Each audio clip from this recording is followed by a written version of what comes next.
The following video shows the installation of a typical Delta cavity drain membrane system.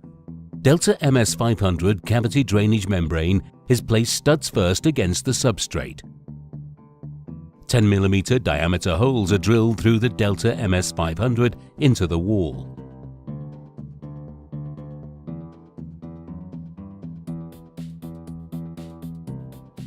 Delta quick seal plugs are driven home. The integral preformed grommets provide an effective seal between the head of each plug and the Delta MS500 cavity drainage membrane. Delta drainage channel is installed in the base of the channel chases using Delta connecting pieces. Clean washed stone can be installed if required. Delta MS20 cavity drainage membrane is placed on the floor and butted against the upstand on the Delta drainage channel. Delta corner strip tape seals the Delta wall and floor membranes together. Insulation can be placed upon the Delta MS20. A screed or timber floating floor is formed upon the insulation. Treated timber battens are screwed into the Delta quick seal plugs and squared up ready for application of various finishes. Plasterboard could be mechanically fixed to the timber battens. A timber or metal frame may be placed in front of the Delta MS500, also allowing space for pipes and cables to be fed through. Insulation is inserted between the studs. Plasterboard or other suitable finishes can be mechanically fixed to the timber frame. For the installation of blockwork, Delta quick seal plugs are installed at the required locations. Threaded wall ties are screwed into the Delta quick seal plugs.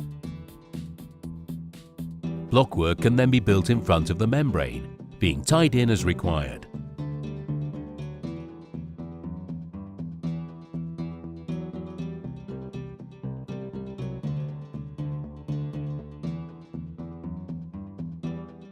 The cavity can be used to provide space for insulation. For direct application of plasterboard, Delta PT meshed membrane is placed against the wall.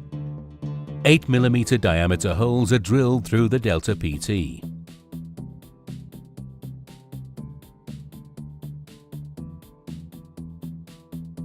Delta PT lath plugs are driven home. The integral preformed grommets provide an effective seal between the head of each plug and the Delta PT. Plaster dabs are applied to the Delta PT, allowing plasterboard to be installed. Water penetrating the structure is harmlessly diverted behind the Delta membranes into the Delta drainage channel and safely away to a Delta sump and pump system.